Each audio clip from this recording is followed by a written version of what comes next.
Video game's single most uncomfortable moment.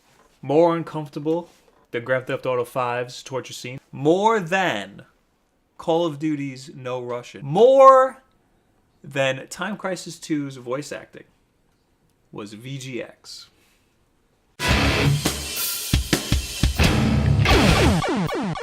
Props to Jeff Keighley, who had to compensate for Joel McHale's super uncomfortable sarcasm. Also, double props for calling out Nintendo's Reggie for not having that great of an exclusive to reveal on live television. I understand Joel McHale's humor. He was trying to troll everybody, but it was rarely funny, and he seemed more like a jock trying to bully a bunch of nerds. He acted like he was too good to be there. Next year, you just need Jeff Keighley, and maybe a certain two wolf boys that are us. Now, my opinions didn't exactly agree with most of the VGX award winners. I didn't write anything down. I think I'm just going to do a little off-the-cuff rant on who I think should have won what. They announced Game of the Year really early in the show. They had, for the nominees, Bioshock Infinite, Grand Theft Auto 5, Super Mario 3D World, Last of Us, and Tomb Raider. Tomb Raider should not have been there. That wasn't that good of a game. It was good. It wasn't that good. The winner was Grand Theft Auto 5. I think The Last of Us should have won. They were both really, really good games, but The Last of Us was different than any game I've ever played before. Grand Theft Auto, it was different than the last Grand Theft Auto game, but it was still a Grand Theft Auto game. Studio of the Year nominees were Irrational Games, Naughty Dog, Rockstar North, and Fulbright. The Fulbright Company, sorry. Naughty Dog won. Naughty Dog did a fantastic job on The Last of Us. I would have picked Rockstar, because if I were to pick The Last of Us for Game of the Year, I would think Rockstar for Studio of the Year.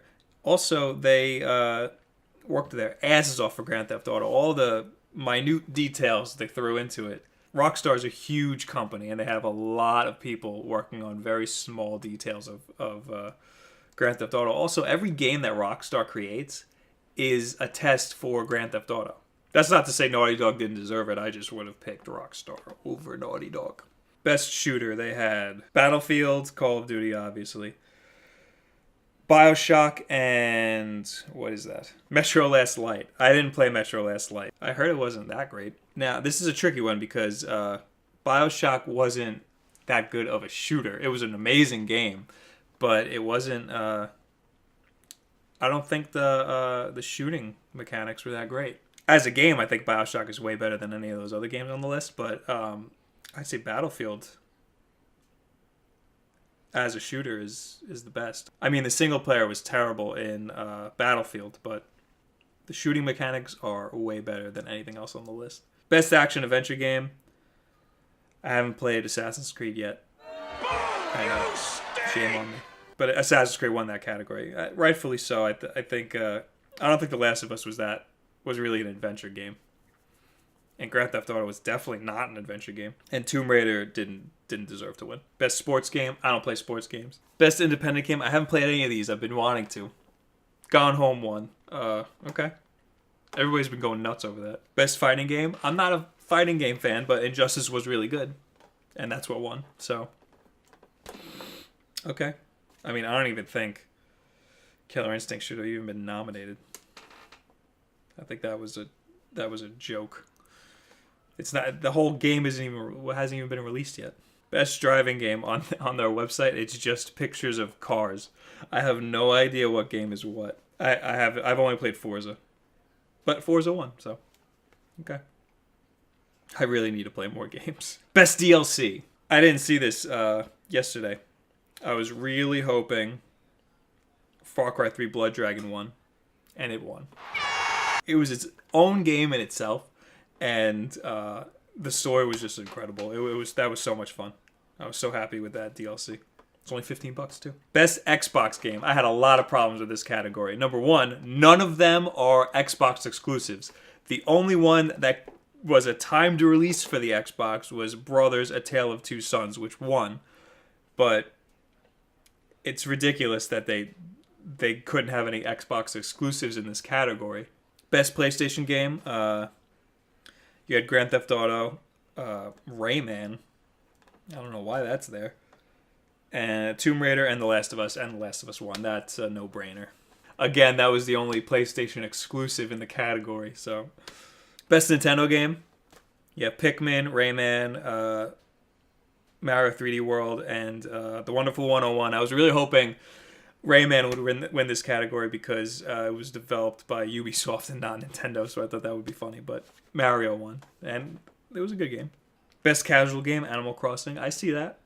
Best voice actor, Joel from The Last of Us. Who's this guy?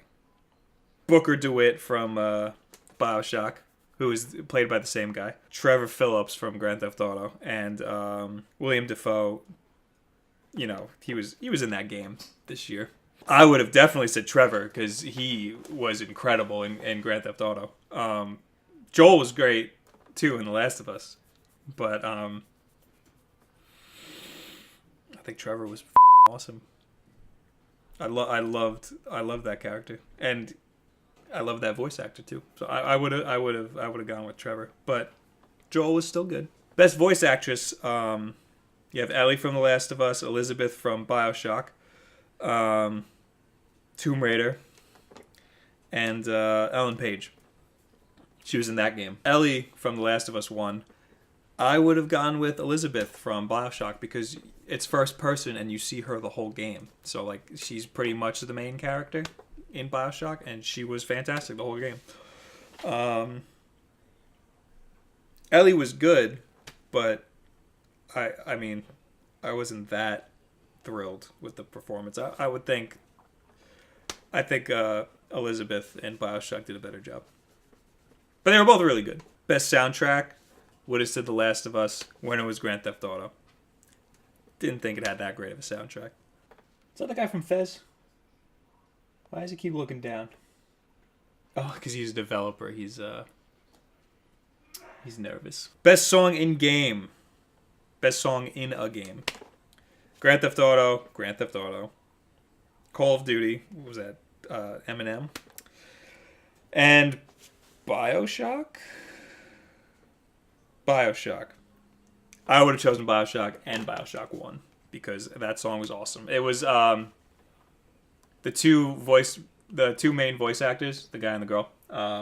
They did some cover of some song at the end of the credits, and they did it off the cuff, and I thought it was awesome. Not off the cuff. They recorded it in like one shot, and I thought it was really awesome. It fit really well at the end credits.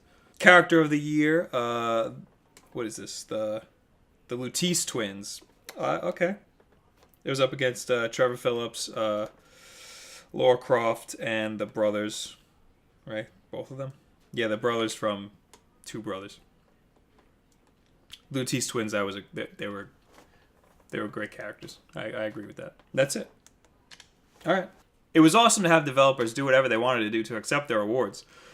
Irrational had a pretty cute acceptance video, but I think Naughty Dog stole the show. I tried. That was my best shot. I think they should have added two categories: best multiplayer game and best online game, in which I would have picked Super Mario 3D World for multiplayer and Battlefield 4 for online. Now that one's a tricky one because with Call of Duty Ghosts, you could play two players on one console against everybody on the internet. And that's what I like to do with my friends. I like to have a bunch of friends over and we'll play on my console against people online. Battlefield actually innovated with having 64 players to a server on a console game. Yeah, MAG did that before, but they didn't do it well. Let me know what you guys think. How wrong am I? Leave it in the comments below and maybe I'll include it in the next video. Like if you like, subscribe if you really like. Also follow me on Twitter. Thank you very much. Have a good week. I should have brushed my teeth just now. You know what I did instead? Had a peppermint Oreo. Boom! Give us money, Oreo. Gamers know what they want and are very particular. Video games are expensive. That's why players research the out of games before they buy them.